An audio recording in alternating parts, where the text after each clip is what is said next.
And as humans, there are so many ways that we get messages from very young about, you know, you're fine. Why are you crying? Or I'll give you something to cry about. All the different messages from well-meaning, often humans that don't know, that didn't understand what was happening. And so we developed, you know, unlike most other animals, we develop ways of shutting down our expression, of tightening our muscles and holding our breath. And so what happens then is we're left in a state of hyperarousal, or sometimes going into freeze, hypoarousal. And when that doesn't get to move through our bodies and our muscles and our nervous systems, then it can become a state, a habituated state over time.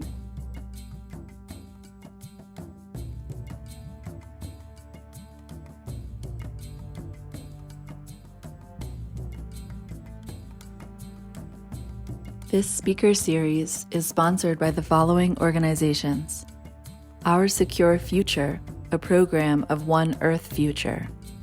Our Secure Future believes that women make the crucial difference to achieving more effective governance and lasting peace. Coaching with Ginny, assisting people in rewriting their stories and transforming their lives. And Alchemy Face Bar, where they believe in connection and that good energy, clean beauty, and kindness can light up the world. Hi, I'm Mindy Counts, and I am the founder of the Inner Ocean Empowerment Project. We are a nonprofit dedicated to healing trauma and building resilience in communities worldwide. I'm excited to introduce you today to one of my favorite people on the planet, Katie Asmus. She is the founder of the Somatic Wilderness Therapy Institute, as well as a somatic and nature-based psychotherapist, educator, mentor, quest guide, and workshop facilitator. Katie describes her work as bringing forth the innate wisdom within every body and opening people's minds and hearts to greater possibilities. I love that. Welcome, Katie. Thank you so much. Such an honor to be here and get to talk to you today. Oh, such an honor to have you.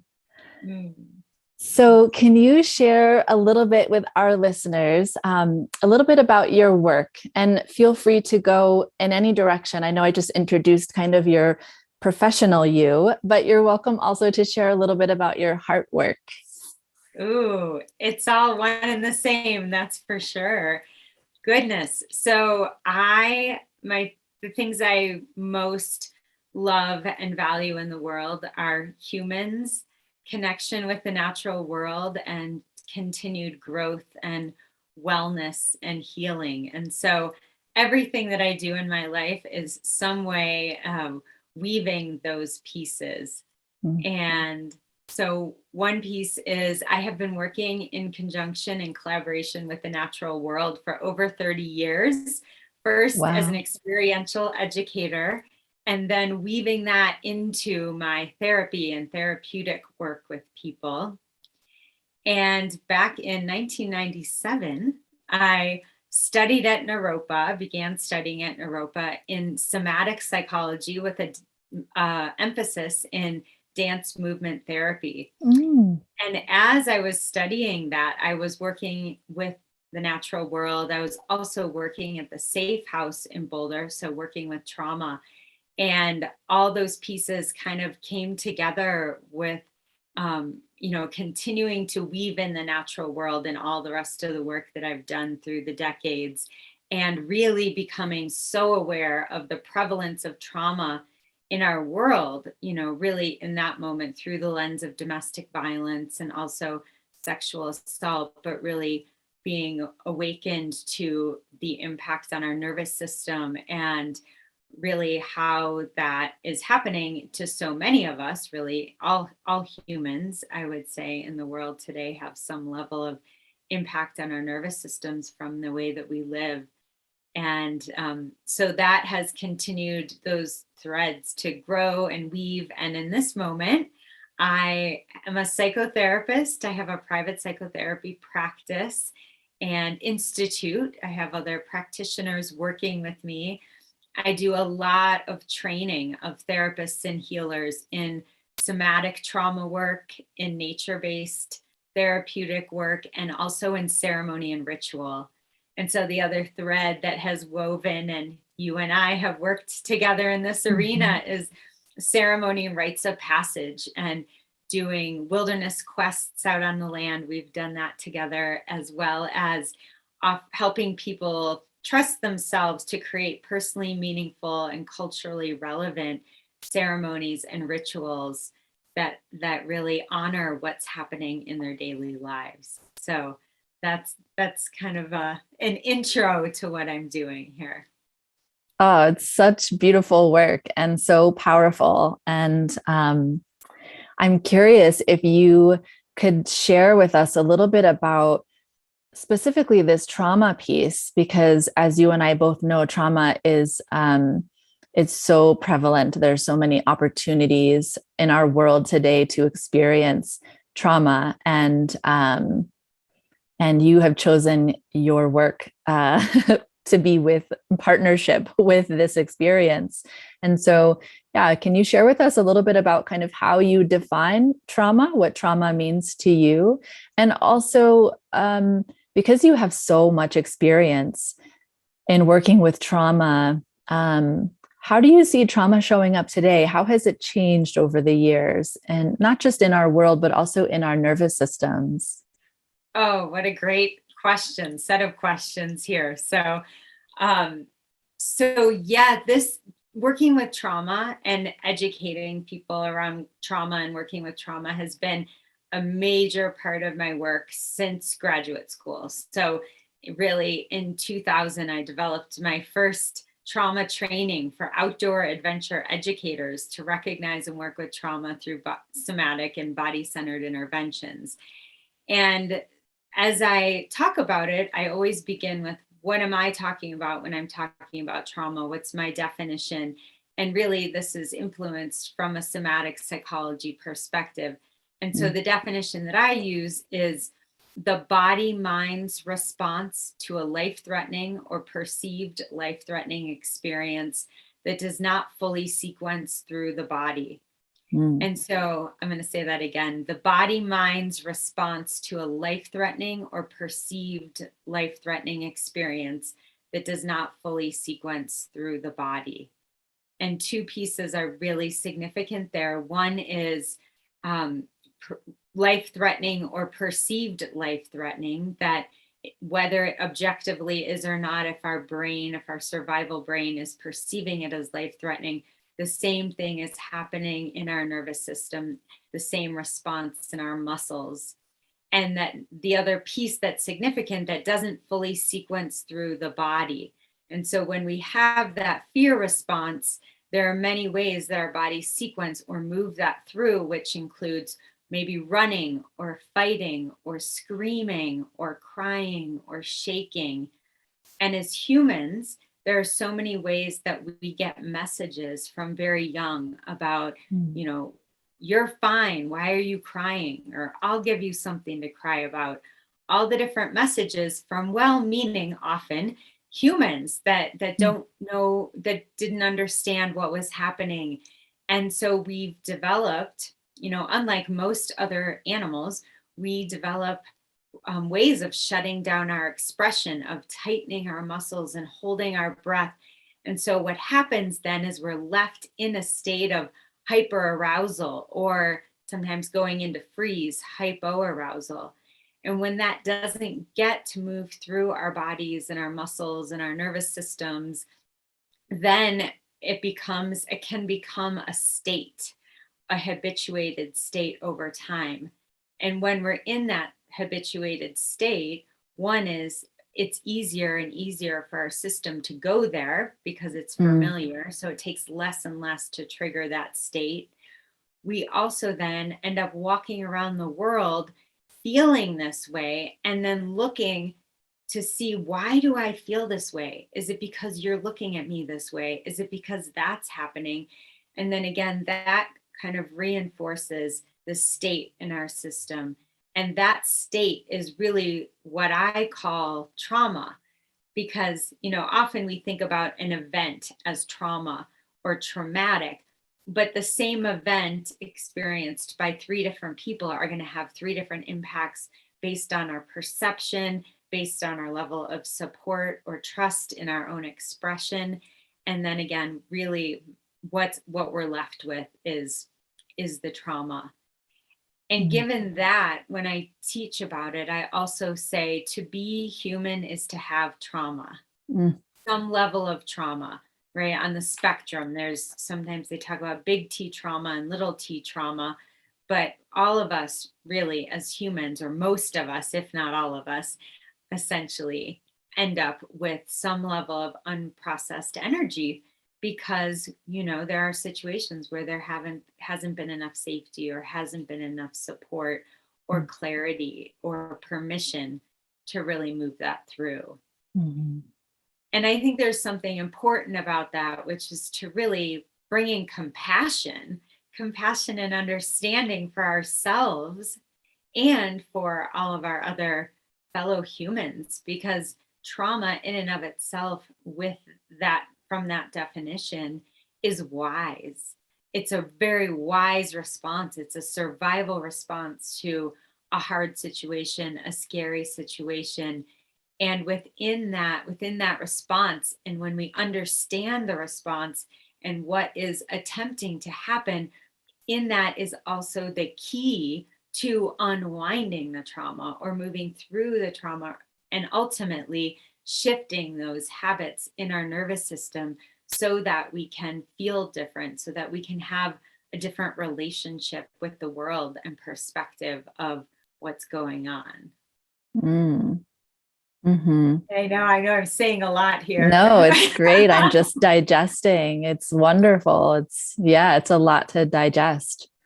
Yeah. One thing I want to say in addition about sort of the definition before I comment on how I'm seeing things differently is that as I teach about trauma or talk about trauma, sometimes that term trauma doesn't actually resonate with people, because there's an association that either one, it has to be a really big, scary experience to give me trauma, or often people don't have any idea or memory or recollection or sense of why they're experiencing chronic anxiety, chronic depression, chronic PTSD, whatever that might be, because this experience can happen from the experience of trauma, can happen from one experience, or it can happen from being in a situation over time, such as some sort of oppression, or a job experience or a family experience where there is some unhealth happening. And so many reasons why people might not resonate with the word trauma. And so when I'm working with clients, if that word doesn't resonate, we can talk about stress, we can talk about anxiety. But to me, this is often the result. This is how it shows up. And so I think it's important just to sort of really hold loosely all of the all the different ways that it might begin, or ways that it might show up. And I think that using the word trauma and talking about the nervous system in particular can help to normalize for people what's actually happening and why. And often when we put words to that, there's a big relief for people when they say, oh, you understand what's happening. Oh, there's wisdom to this. If you understand, and now I understand, that gives me hope that there's something that we can do about it. Yeah. And I think there's something significant to, over those 20 years that I've been working with trauma and teaching about working with trauma, the world and the field and the awareness in this area is, 180 degrees different than 20 years ago. Now, so many people who work with other people there are trauma-informed methods of yoga, trauma-informed methods of body work. And again, I mean, I'm elated that this is so woven in, because Yeah. essentially what we're recognizing is the perceived threat, right? That even though my intentions are good, or even though I'm not necessarily doing something that's objectively harmful, if I'm working with someone who has fear and has Mm-hmm. distrust and has been harmed, the boundaries are going to be potentially different. There's going to be more need for maybe information or more information or choice or a slower pace. And so I think it's so good that we have this understanding much more now than we used to in the professional world. And that said, I mean, there's a lot of ways to go as well with Yes. that. Mm-hmm. Yeah. Yeah. And Well, I do have I do have a comment on your question around how I think things are different. And mhm. this is, I will say, this is from my own observation and articulation, not through any kind of studies, but I feel like, growing up in the 70s and 80s, and in a time when there weren't cell phones and there wasn't the internet, and if you didn't know where you were going to meet someone, you didn't meet them there. And then coming into this whole, the last decades of our amazing technology that has, is allowing us right now to have this conversation, which is phenomenal and I'm grateful for. But I think that with that, there's been really an impact on our nervous systems in a way that I think has made us more sensitized, more prone to anxiety and depression, with all the stimuli and all the, immediate response that is training our brains and our nervous systems to have a short attention span. It's also impacted, less face to face, less human communication, and more relationship with the technology. Mm. I remember about 10 years ago, 8 years ago, when we had our big flood in Boulder. And it was the next summer, and I was hiking on a trail in Boulder. And 3 times I came across a group of young people who were doing trail work Mm. to help rebuild the trails. And every single group, they were sitting on the side, they were on a break, and they were sitting on the side of the hill, and they were all on their cell phones. And I thought, whoa, I remember the day when I worked on trails and I worked on, doing work like this. And we talked to each other and played hacky sack in Right. between on our breaks. And it just struck me the difference of really our relationality. And often the human to human nervous system is what really helps reset us. Mm-hmm. The social engagement system that really brings us back into more of a state of balance or settled. And I think that that's something that's not happening as much because of the choice of, all the things that we can possibly do on our cell phones and other technology. Mm-hmm. That makes total sense. Yeah, some people say, oh, well, I feel more connected now that I have a cell phone and I can, be in contact, but it's a different level of connection. It's not the body connection. Yeah. It's almost sometimes, and I notice it in our young people, like more anxiety producing, because you're wired now for that instant gratification. You send a text out to someone, you kind of expect them to text you back within a reasonable amount of time, which I think in our young people, what's reasonable is like, 10 minutes. Right. And Yes. so, and then not getting it, you can kind of escalate into a state of feeling a little bit anxious and so, gosh, it's so painful. It's got to be so painful. I know. Oh, and Yeah. as you say that, the contrast, I mean, I just turned 50, so to like put my this in Congratulations. context. Yeah. Thank you. And when I remember the days when if you didn't pick up the phone, you had no idea that that person ever called you, because that we didn't have call waiting or Right. answering in my house growing up. And yeah, Hmm. like such a different world now. Yes, it is so different. Yeah. Well, and I know we're speaking pretty lightly about, a really deep and kind of painful subject too, the subject of trauma um, and the anxiety that surrounds a lot of these behaviors that we're talking about, our relationships with technology. I'm curious, Katie, what drew you into this kind of work, and how do you sustain it? Because things have not gotten better.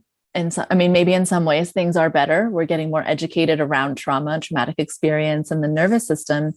And yet, things are happening in our world all the time. We have this horrible war going on right now. And there are shootings, and there are, I mean, just countless things that are challenging us, challenging our nervous systems and our ability to be present. And as someone who is allowed into the inner domain of other humans, and is frequently in that domain, how do you sustain yourself and your practice and your psyche and your everything? Yeah, such good questions. So, as you asked, how did you get into this and why? And what the first thing that arose, and really in relationship to even the work that you're doing around the world, is from the time I was young, my family volunteered with people who had different needs. And I remember seeing even the shows of people who had less than me in other countries and thinking like, oh my goodness, I want to contribute. Like, I at that moment I wouldn't have used the word privilege, but like, my privilege, how did this happen? I didn't do Sure. anything for this. And how can I actually share or give that which I have to others? And then, as I shared earlier, I love humans so much, and getting to know humans and hearing their stories. And for me, it's always been about the resilience. And I've always had so much awe in humans and the different ways that we survive, that we cope, that we thrive. And, I shared, I worked at the Safe House in Boulder, now called SPAN, and for 5 years. And many of my coworkers were, left after a couple of years and had a hard time with, the level of trauma there. And Sure. for me, as I was there, I had this feeling of, "Oh, but people are coming in for support. That means they want something different. They're moving into another possibility." And I think for me, through all of my work with trauma, for me, I really see it through the eyes of resilience, through the eyes of what's possible, through the eyes of, like I said before, I really believe that when we understand the wisdom of our bodies and the wisdom of our psyches, that we're always moving toward health. We just end up in these habituated states and perpetuate what's not actually working. And so for me, why I love teaching about trauma is because for me, there's so much hope in it. And it really gives us a roadmap of, what is hopeful, what is helpful.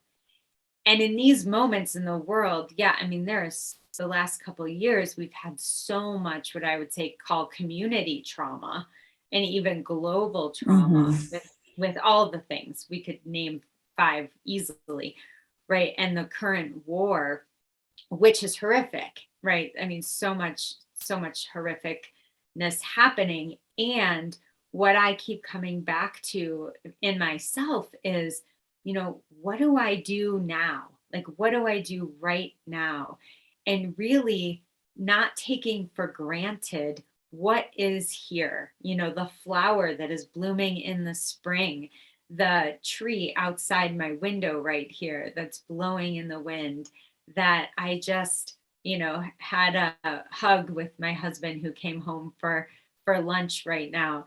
And that those moments are not just like icing on the cake, but they are these things that are working, that help our nervous systems, that help us get through that help us notice what is working or what is good. And it's not to deny what's not working. It's not the like, just look over here, and ignore this, but it's an act of political welfare, not warfare, welfare, right? To actually turn toward what are our resources and spend time taking them in. And I often say when I'm doing meditations with clients, notice what's working right now and notice that more in your body or more in you is working than is not working, or you wouldn't be here right now. And so, really, that active practice of looking around and recognizing what is working, what is good, what are the resources that I have. And for me, resource means anything that actually helps us feel good, better, neutral, calm, something that we want to move toward. So, I love that. mm, Yeah.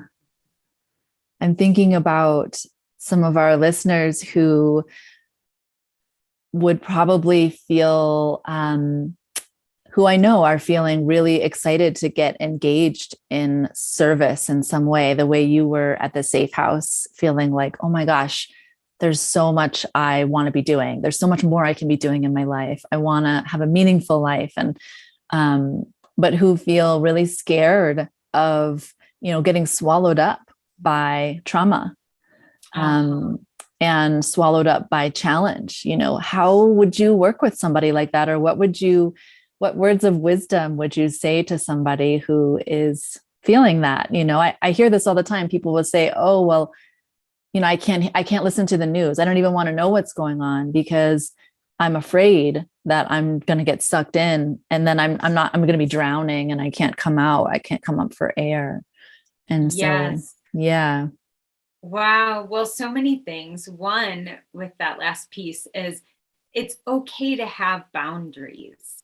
Actually, it's necessary to have boundaries. And in order to make a difference, and we need to stay well, right? And so, Yes. again, it's a fine line of not turning away and, ignoring and living in a bubble, but also not overwhelming ourselves with too much news or too much stress. And we all have a different threshold with that. So I think number one, committing to taking care of ourselves and recognizing what is our way of doing that. Everyone's going to have a different way, a different balance, how much sleep, or, what is it that we're eating, or what's our exercise, or are we, spending time with nourishing people or in nourishing experiences, because that's the foundation of everything. That's the foundation from which we can give. And then I think there are so many different ways to contribute and give, right? And sometimes that's in a professional manner. That's my role in the world. And the truth is that wherever we go, there we are. And we all have unique gifts, and some of them are quieter, and some of them are louder, and some of them are more acts of service, or, financial support, or, being able to offer a professional service. And so, really, to recognize that there's so many different ways to contribute and give, and there's so much need out there that there's plenty of ways for all of us to make a difference, and not to take for granted, the being kind to your next door neighbor, shoveling their walkway, so that they don't slip on the ice. Just from the small ways to the more global ways. Absolutely. I know you've heard me say this a lot, but I say service is a state of mind. It's not something you do. It's not a hat you put on in the morning and you take off in the evening. It's really a state of mind, and healthy, balanced service is that with boundaries. Yes. And being able to track, like, oh, I overgave today, I'm going to pull back a little bit or keep better tabs on myself tomorrow, or Yes. And Oh yes, my it can just be those simple things, to have a meaningful life. People will often say to me, a classic example is a mother who came to one of my talks who is a single mom of 3 young kids. And she said, there's no way I could ever do what you do. But I wanted you to know that I love what you're up to. And I thought to myself, you are raising 3 children essentially right, by yourself. right. What is a greater act of service than that? You Oh my know, goodness. Yes. That you is don't, huge. it's Huge. huge. Yes. And you don't need to go start a nonprofit and work internationally and do all these other crazy things, in order to be of service. And so, Yeah. um, and I love even, yeah, even on days where, I'm such a service person, and even on days where I find that I don't have much energy to give, I can still, sit with myself and be in a moment of prayer or meditation and gratitude, and hold in my heart the things that I know that I am sending love to, that I know I Yes. don't have the capacity necessarily in this moment to um, go to Ukraine and show up and be a body fighting the war. How do I work with that in my nervous system? And so, yeah, I think it's Yes. really, yeah. Mm, And as you say that, I can't cite the exact study, but there have been studies around prayer mm, and the impact of that on people, on cancer, people with cancer, and the impact. There was a study done a couple decades ago in Washington D.C. where people meditated every day for like 100 days, and the crime rate went down. So as you say that, I think wow. like sending out prayer, Yes. good energy is so real and Hmm. impactful among other things.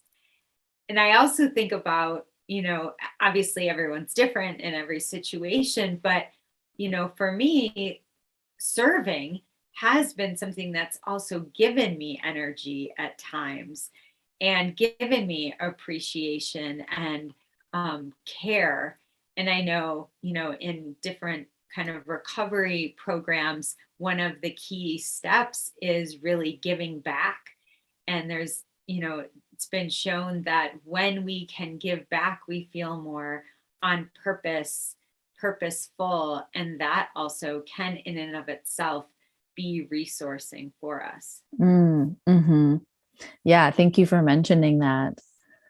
Yeah. Mhm. It's both and, um, Yeah. and Yes. I know, we do a lot of international trips and take volunteers with us. And this thread of purpose always comes in. People will reach out and say, I just know I need to go on this trip, but I'm not exactly sure why.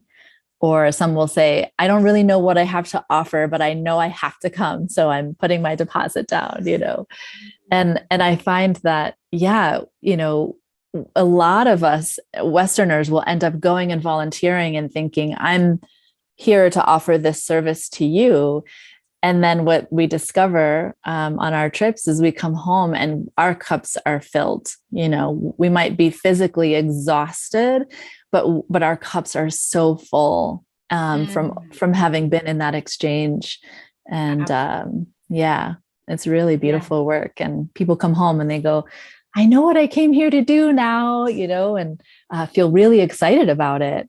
Yeah, it's really Yes. lovely. Hmm. There's something about the perspective shift and also, like you said, really feeling ourselves on purpose in a different way that can be so impactful. I love that description. Yes. Well, Katie, I would love to hear a little bit from you about that in particular. I know you work with a lot of people around this topic of purpose and Mm. um, and finding your medicine, courting your medicine work. And I'm curious about that in particular in relationship to trauma as well, not just one, how trauma can really limit our ability to find our purpose or find our where our strengths are, but also trauma can be a vehicle into that, I believe. And I'm curious, yeah, if you could speak to that a little bit and what you see. And Mhm. Yes. Oh, yeah, it's such a big question, right? That I think on the one side, when we've experienced trauma, and again, going back to the reason that there's trauma in our system is because there wasn't enough support, right? There wasn't enough Mhm. relative safety in order to really move that through. And then being left with that chronic state, it can impact so many things. It can impact our self-esteem. It can impact, again, our energy, how we perceive the world. Mm. And so it can impact our energy level, or our really our relational capacity in a way with the world, or the way that we perceive ourselves or feel in our own bodies, which then can impact our self perception, our perception of our capacities, or just be noise, right? Like take up a lot of space, so that there isn't the space to feel good, or Mhm. there isn't the space to feel like, oh, I have extra energy Mhm. to actually give, because there's so much going toward really kind of maintaining or self-preservation. Obviously, this is all on a spectrum. um, one of the things that I talk about in with working with trauma is I always start with helping people tolerate feeling good, and learning how to connect with a resource and really stay connected to that. Because in a state of chronic stress or trauma, what gets switched on really is our hypervigilance, and Mhm. the part of our brain that's really looking like, I don't want this to happen to you again, so let me scan the environment for the bad things. And so again, it takes up a lot of our attention and our Sure. energy, which can then impact our capacities to feel good, and our capacities to feel our own really strength and resource. Again, Mm. I want to just keep saying this is on a spectrum, and I'm speaking generally here. Um, Yes. but on the other end of the spectrum, I think about the concept of post-traumatic growth, or which is a big concept in psychology, counseling psychology, that's been studied, which is really looking at, for some people, in going through a traumatic experience and getting to the other side and Mm. really doing some healing work, that often there's a sense of perspective, that often we realize we have more capacity than we ever knew that we Mm. had, that comes from actually moving through that process, that we have more compassion for others who are struggling, and that often there's something that we learn through that experience that then we want to give to others, or really help others maybe that are in a similar situation have hope, or know that there's an another possibility to happen. So I think about that. I also think about in um, Jungian work, and in Bill Plotkin's work in the Animas Valley Institute, there's a concept of the sacred wound. I think it might, yeah, Mm. and which is really the combination of our gift, or our particular perspective that we've kind of come into the world with, our soul's stamp, or this particular perspective, and then a wound that happened. Often they talk about it in our childhood, and that with those two pieces, with our particular gift and perspective, and this challenge, that we see the world in a particular way, and this becomes a gift. This becomes like, oh, I have compassion for people that have this particular experience, or Mm. wow, I really see the need for belonging, or I really see the need for expression, based on our own experience. And so that also can become a gift once we've struggled through something. Again, it gives us a very unique perspective, that often then we say, wow, how can I share this knowing, this knowing Mm. that's in my bones, this awareness with others? And that often impacts what we see, what we do, how we give our gifts in the world. So important, right? I'm thinking about also the power and potency of someone who has experienced certain challenges in life and how just directly they can empower and support others who are on the journey of healing from that same or similar experience. It's Yeah. like that concept of entrainment, being able to entrain on this healing journey. It's really, really powerful. Oh my goodness. Yes. Mm. Yes. I'm just feeling this way in which often having been in an experience of vulnerability, right? Our Mhm. own vulnerability, and then having the opportunity to move through that, to be supported or find our own gifts, there can be a passion that arises from that place of really wanting to pass that on to other people. Yes. Mm-hmm. Hmm. Yeah. Yeah, I feel like this nugget is where people land when they reach out to me, or maybe when they reach out to you as well and sign up for some of your programs. It's like um, realizing you've come so thus far on your healing journey and ready to find what's next. Yes, I'm out of the thick, intense part of it, and now what's next? exactly. Yeah. Exactly. Hmm. Ah, yes. Well, what would be one thing that I'm curious? There's this whole idea of trauma proofing your life, Uh-huh. uh, which I think is kind of funny because on the one Right. hand, on the one hand, we're talking about the gifts that come out of it and how we can actually um, derive more power and more potency out of our lives from this challenge. And it's interesting. I'll say something too, just to bring in this Chinese medicine piece of my training, my background as a Chinese medicine practitioner. This concept of the constitution, similar Yeah. to this sacred wound. Uh-huh. It's seen as like a stamp, a seal that you get when you are born. They say actually they don't really know when your constitution is sealed, but it's usually within the first couple of years of life, and Uh-huh. usually it is a combination um, of who you are, kind of your innate energy, but also something happens, Mm-hmm. some kind of challenge happens, and how your body and your energy shifts around to accommodate this new experience is what gives you this constitutional energy. Ah, I And haven't heard so that before. I love that description. it's some theories, they say, oh, it's just a bad thing, it's just the bad thing happened and then you had to kind of make do.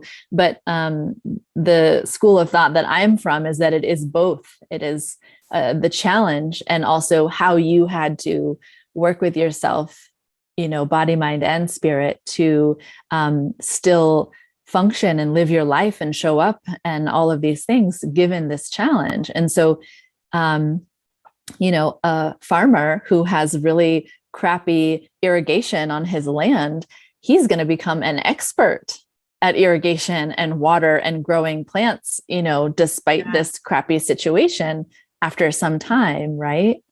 Uh-huh. Yes, exactly. Yeah. And so, yeah, I think it's really to always view it as our challenge as in the negative is also part of something I think we have to unpack, Mm-hmm. because when we can tend to those wounds, we can really offer ourselves even more expansion, you know, more healing, more of an offering to our world. And I think, like you said, a lot of it has to do with boundaries, uh, learning yourself, learning your nature as you are, what your needs are, setting those boundaries, finding resources to nurture and support those parts of yourself. Yeah. And yeah, and living with knowing that there's challenge, knowing that there will be challenge, and it's not all bad. Yes.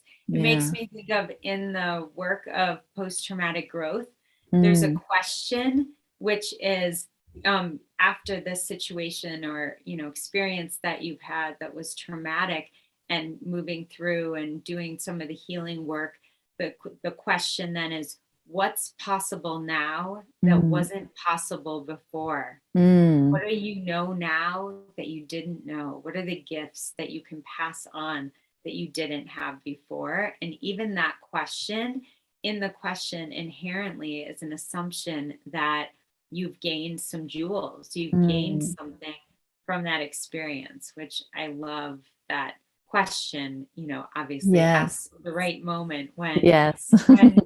when we have gained some of those gifts. Hmm. Yeah.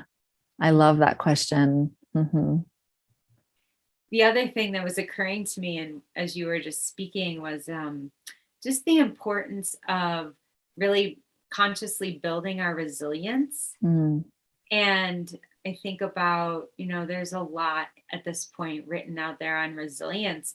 And there's so many ways that you can do that, meditation practices, imagery practices, again, just any kind of self care. And the idea is that the more that we spend time consciously regulating our nervous system and in that state, the more easily we can find our way back to that state. And from that state, we have more energy, we mm, feel more okay, and we have more capacity. So I think, mhm. as I don't know if you started a question maybe, but what was occurring to me as you were speaking is like, oh, that's something I would say or leave people with is, how do you really, it's critical. How do you experience resilience? How do you experience resource and Mm, really spend time, conscious time, bringing that into your life so that you have more capacity when, when the hard things happen? Because, right, of course, hard things will happen yeah. to all of us individually as well as collectively. It's part of being human. And so the counterbalance or of course we can't totally trauma proof ourselves, but the more that we can really have conscious connection to that which is supportive, resourcing, etc., it's going to help us to get through those experiences and times that are harder. Mm-hmm.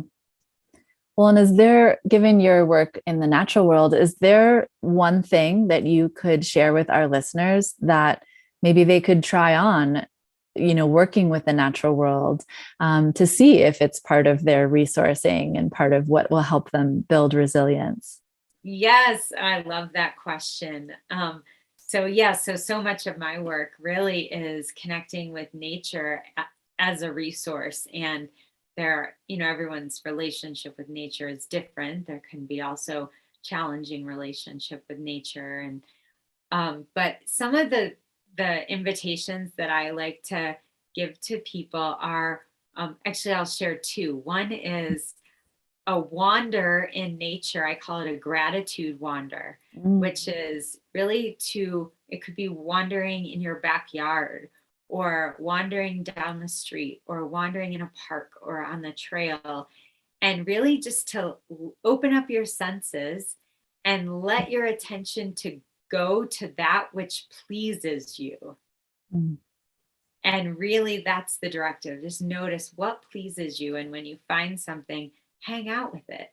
So if it's the mm, sound of the birds chirping, pause and let yourself take that in and really hear it. Notice what happens in your body as you listen to that. And then, let your eyes be drawn to the blue of the sky in mm, contrast to I'm just looking out my window here, the green leaves and the visual of that.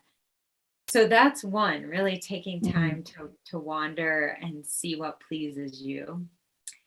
And the other Love one that. I'd love to have people do is to find something in the natural world that represents some quality that they want to connect more with.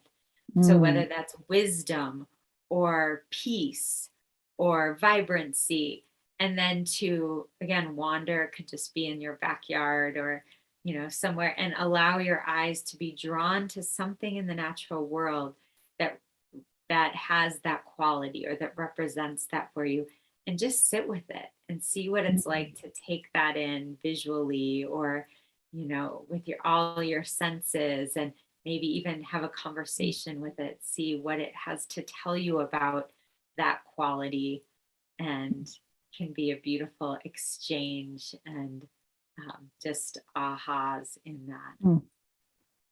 I love those. They sound both really accessible and really practical tools that you could do every day, essentially, Yes. And especially the even, gratitude walk. Yeah.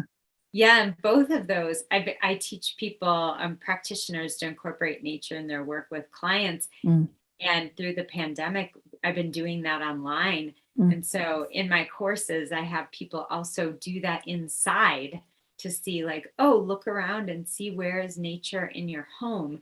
And if there's a plant or a rock or whatever that might be, do that exercise with those beings. And so to show even more like how simple it can be, and that it really might just be, for anyone listening, like, is there something in your room right now of nature that you feel mm, drawn to?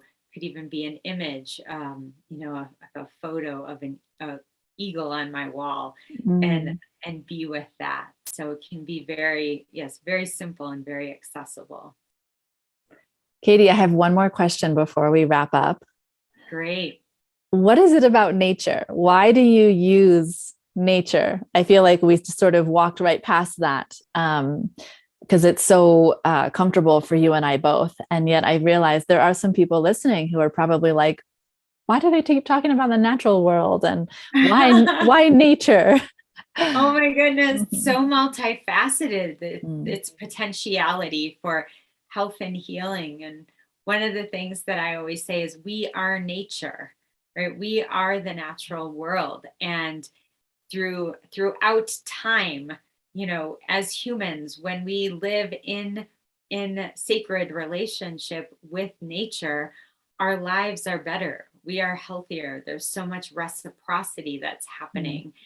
And so many, I mean, one is just even walking outside. When I walk outside with my clients, not even do anything else differently, there's something that changes. There's something mm, that changes in our demeanor. There's more of an exhale. There's more of a coming mm, into our bodies. And so just being outside in and of itself can be inherently healing, grounding, etc.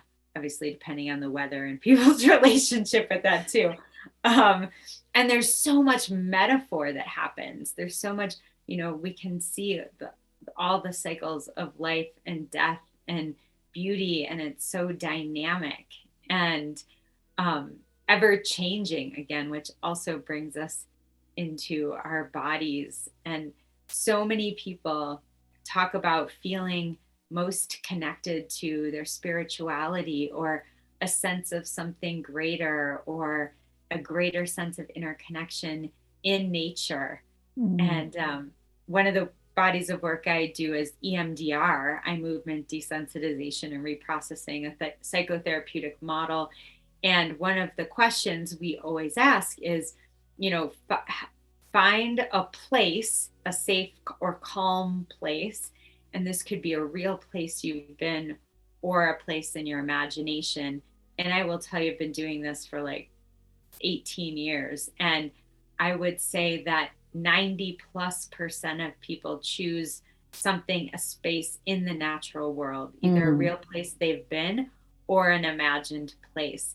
And mm. so I just think there's something inherent Yeah. in our human beingness, being nature, that often, is, there's something that being outside in a space that is safe, and that is that we're drawn to, that really opens something up, opens up our capacities in a way that, quite frankly, is different than being indoors. Hmm. Well said. I Thank can't you. wait to be on the land with you again. Yes. Oh, it's one of my most favorite things in the world is to be out there with humans for an extended period of time. Yes. Yes. Oh. Yeah. Well, Katie, you have a gift for our listeners today. Would you mind sharing with us a little bit about your gift, and also how can people find you? How can they find you? How can they work with you? Yeah. Great. So, well, I'm gifting people a nature meditation, which you didn't even know what that was. So, and it's about a 13-minute guided imagery. And it Mm. also there's some downloadable kind of journal questions if you'd like to engage with that. Mm. So that's the offer. And then people can find me at, so my business is, or my institute is Somatic Wilderness Therapy Institute. And the website is wilderness-therapy-institute.com. And so you can see all different things there. I'm offering some upcoming trainings for holistic practitioners and nature-based work and trauma work and ceremony work, and some quests, some women's wilderness quests out on the land this summer, and other offerings there as well. Perfect. Thank you so much. Thank you for taking the time, and always such a delight to chat with you, to dive into the language of the land, the language of the heart. Thank you, Katie. Thank you so much. So special to talk with you here today. And I love you so much and love the work that you are doing. And so grateful you are on this planet. Oh, ditto. Your brilliance to medicine to so many. Yeah. Thank you so much. Mm-hmm.